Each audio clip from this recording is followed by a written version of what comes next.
आज फागुन 12 गतेदेखि नयाँ आइपिओ खुल्यो। भर्न नछुटाउनुहोला। पैसा रेडी गरेर राख्नु छ।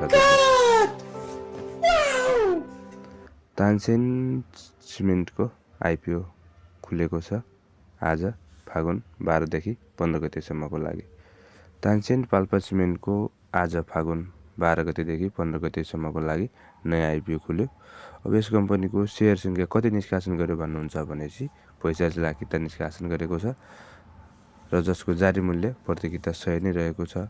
र क्षेत्रको कुरो गर्नुहुन्छ भने चाहिँ सिमेन्ट कम्पनी हो। सिमेन्ट कम्पनीको आइपिओ 2-3 वर्ष यता आएको थिएन, यो पहिलो आइपिओ हो र यसको बिक्री प्रबन्धक चाहिँ नोबेल इन्भेस्टमेन्ट लिमिटेड रहेको छ। यस आइपिओमा चाहिँ भर्नको लागि हजुरले 10 किता नै भर्नुहोला र अधिकांश व्यक्तिलाई चाहिँ यो आइपिओ पर्नेछ। आशा छ हजुरको परिवारमा पनि केही नभए नि 10 किता यो आइपिओ पर्नेछ र हजुरले बढीमा 10 किताभन्दा बढी आवेदन दिनु होला भन्दै आजको भिडियो यति नै। यस्तै खाली आइपिओ अपडेटहरूको लागि हाम्रो च्यानललाई चाहिँ सब्स्क्राइब गर्न नबिर्सनु होला। हस् त, धन्यवाद।